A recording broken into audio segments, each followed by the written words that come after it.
de vista como nicaragüense, ¿cómo percibes ahora la situación que se vive aquí en España, la coyuntura que se vive ahora en España con lo de la democracia y todo lo demás? ¿Cómo lo percibías desde tu punto de vista? Yo, desde mi punto de vista como nicaragüense, como abogado y como estudioso del derecho, yo creo que el actual gobierno en España tiene una falta de legitimidad, porque si hiciera uso de artículos que son democráticamente viables para estas llamadas o pseudo llamadas democracias de Europa, como por ejemplo el artículo del referéndum revocatorio de la Constitución de Venezuela en 1999, donde después de 2 años de ser elegido el presidente se puede solicitar por el 30% de la población votante un referéndum revocatorio, y si este presidente no obtiene la misma cantidad de votos que obtuvo durante su elección, pues tendría que dejar el gobierno y convocarse a nuevas elecciones generales. Este gobierno en España no ha cumplido su programa electoral, y desde luego que al no haber cumplido su programa electoral tampoco podría crear la estabilidad y el clima político que la población de España necesita, y por lo tanto está cayendo en una falta de legitimidad que debería ahorrarse las palabras para referirse a otros países como el caso de Ecuador o de Bolivia o el mismo Venezuela en temas de elecciones democráticas o en temas de procedimientos democráticos para control del poder o de una legitimidad política con respecto a partidos opositores, porque no se pronuncia de manera igualitaria con otros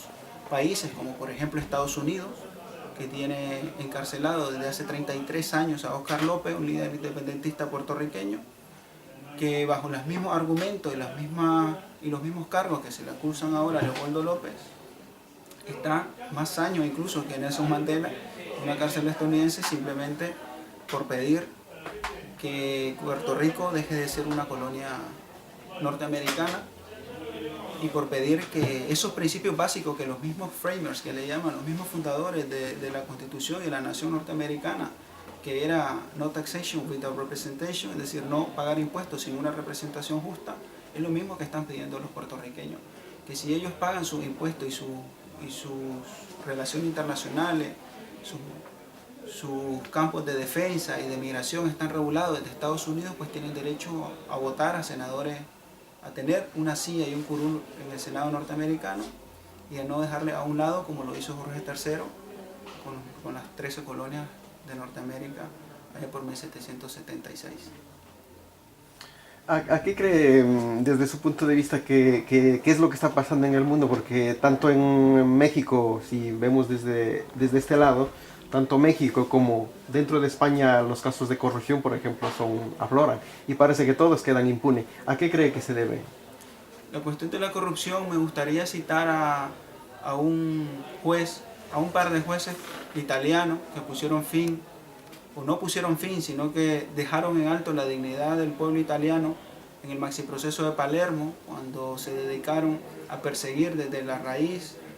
a los personajes encausados por, precisamente por delitos de corrupción, que era Paolo Borsellino y Giovanni Falcone. Este segundo quería llamar la atención en él porque es una persona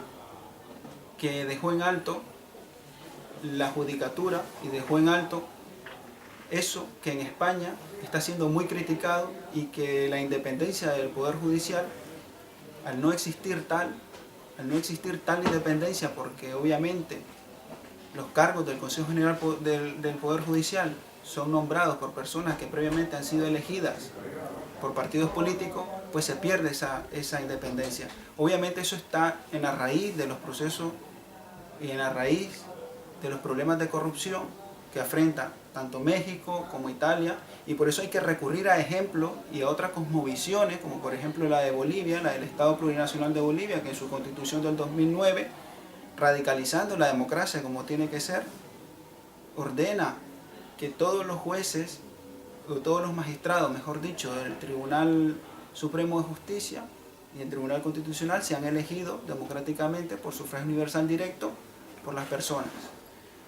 Este tipo de jueces como Paolo Borsellino y Giovanni Falcone hay que dejarlos en alto, porque son uno de esos referentes de cómo la judicatura puede frenar esos problemas de corrupción que se viven en los partidos políticos. Obviamente los problemas de corrupción no los podemos afrontar desde una manera maniquea y decir los problemas de corrupción con un determinado programa electoral se van a acabar o no se van a acabar. ¿Por qué? Porque existe una ley de bronce de partidos políticos, y esa ley de bronce de partidos políticos, como la que sucede con el PRI, de que son partidos que se cristalizan en el poder y que cada vez van alzándose en una tendencia burocrática, pues obviamente su naturaleza misma ya le indica de que están realizando prácticas corruptas o prácticas fuera de la ley. En ese mismo momento es cuando tienen que entrar estas cosmovisiones como la de Bolivia para intentar frenar desde el punto de vista del radicalismo democrático, porque realmente si hablamos de democracia no tiene que ser con el objeto de una mera representatividad, sino de una mera facticidad y una mera funcionalidad a efectos de detener los procesos de corrupción que se van generando en el mismo hecho de que los partidos políticos eligen la independencia judicial. Esto es una aberración si lo pensamos de manera muy objetiva, porque el pensar de que la independencia judicial, tal como se pregonaba en el siglo XVIII, en los intelectuales franceses, como por ejemplo Charles Baron Secondat de Montesquieu, nos damos cuenta de que en el siglo XXI no estamos avanzando nada, y de que estos partidos políticos, al no establecer en sus programas electorales medidas como las que se establece en la Constitución boliviana, que es otra forma de mirar el mundo y otra forma de aprender, y estos partidos europeos, incluso mexicanos, no dejan ese eurocentrismo atrás, no dejan esa herencia nominal de instituciones jurídicas que no tienen ninguna funcionalidad, porque han demostrado, por ejemplo en el caso mexicano, después de casi un siglo en el poder y después de tener casi más del 50% de la población viviendo bajo el umbral de la pobreza, después de haber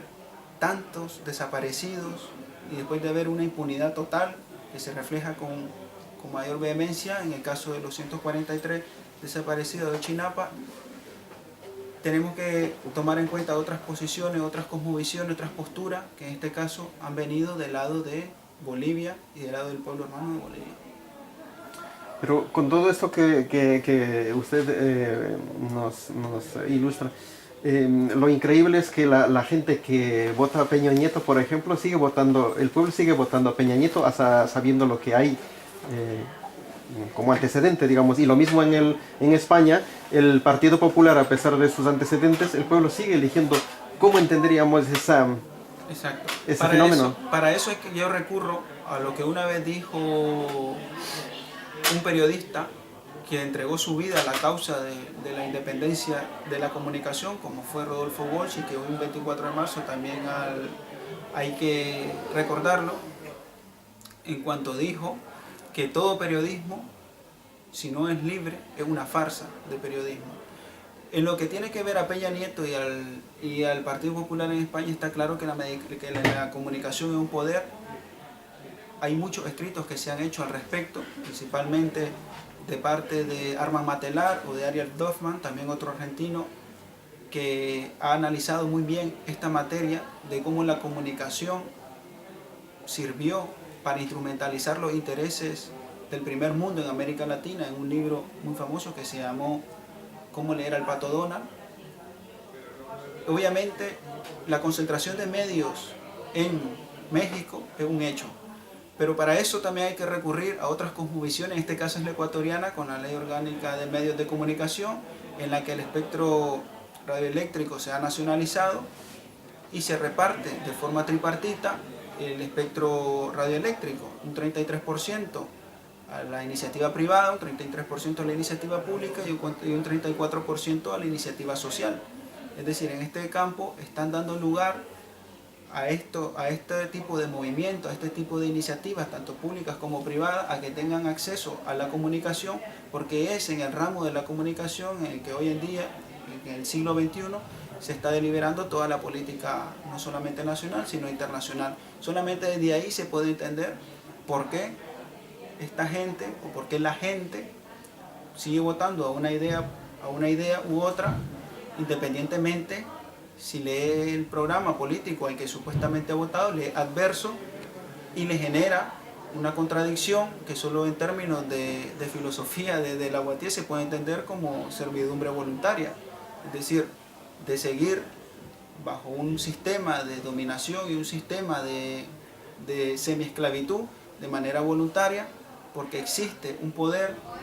que está detrás de todo ello y que ese poder es la comunicación, porque al no haber una verdadera independencia de criterio, de juicio, como el que da la educación, y por eso hay países que hay que premiar y que hay que valorar en cuanto a la inversión que hacen en su educación, es por eso que se debe tomar en cuenta a la comunicación y a la ley orgánica de medios como una de las premisas para poder evitar los casos que como en México y como en España estamos observando, antes que llegar a un confrontamiento frontal con el partido de gobierno o con el partido de la oposición, porque eso está anterior a toda razón. No puede haber diálogo y no puede haber comunicación política cuando la comunicación está mediada por intereses privados o cuando la comunicación únicamente viene de un lado y no hay esa retroalimentación de oyente y emisor del diálogo. Cuando no hay eso, entonces obviamente únicamente estamos ante una mediación de la comunicación que no es del todo democrático, y por eso hay que democratizar la comunicación para lograr resultados posteriores democráticos en términos políticos.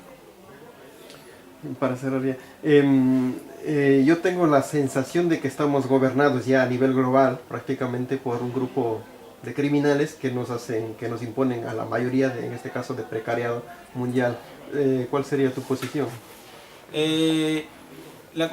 concentración de la riqueza es un problema, y la concentración de la riqueza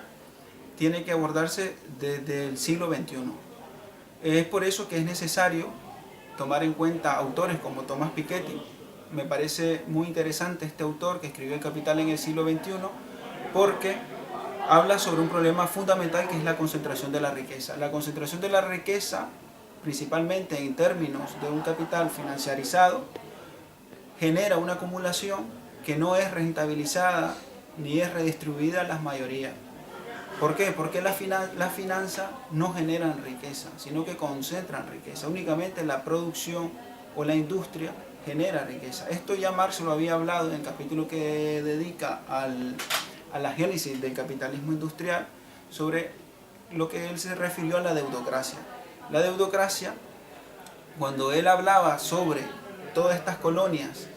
que ya no podían, sobre todo estos colonizadores que ya no podían competir con una nueva camada de colonizadores como era España e Inglaterra, pues se dedicaban a prestar dinero porque tenían una rentabilidad mayor sin exponerse y sin llevar los riesgos que comúnmente lleva una empresa colonial. Estamos hablando de todas estas ciudades italianas que quedan mejor reflejadas en El Mercader de Venecia y Shakespeare, en la figura de Shylock, de cómo estas ciudades como Génova, por ejemplo, acumulaba o tenía un superávit que le habían otorgado su antigua empresa colonizadora y ahora se dedicaba a prestarlas. Una vez prestándolas, entonces creaba una especie de deutocracia con respecto de otras naciones, como en este caso era España e Inglaterra. Entonces, al vivir en un mundo de tal forma de que hay países que tienen grandes cantidades de deuda y que tienen pocas posibilidades de poder reflotar su economía a través de la inversión, en ese problema, es que en esa tesitura es que se necesita una reformas estructurales no solamente económicas, sino jurídicas, porque la economía tiene que tener un límite. Pensar que la economía no tiene un límite es pensar también de que el humano puede resistir cualquier cosa. A veces nos ponemos del lado de los medios de comunicación precisamente porque los medios de comunicación transmiten esa ideología predominante sobre la que nos quieren hacer caer, y nos inventamos términos o adoptamos términos de los medios de comunicación como el crecimiento, por ejemplo, y todo nuestro discurso se basa solamente en eso, cuando nosotros deberíamos de tomar en cuenta que el crecimiento no es un dato fiable para el desarrollo de las personas que estamos en ese otro lado que no es la ultrarriqueza, sino el precariado, para tomar en cuenta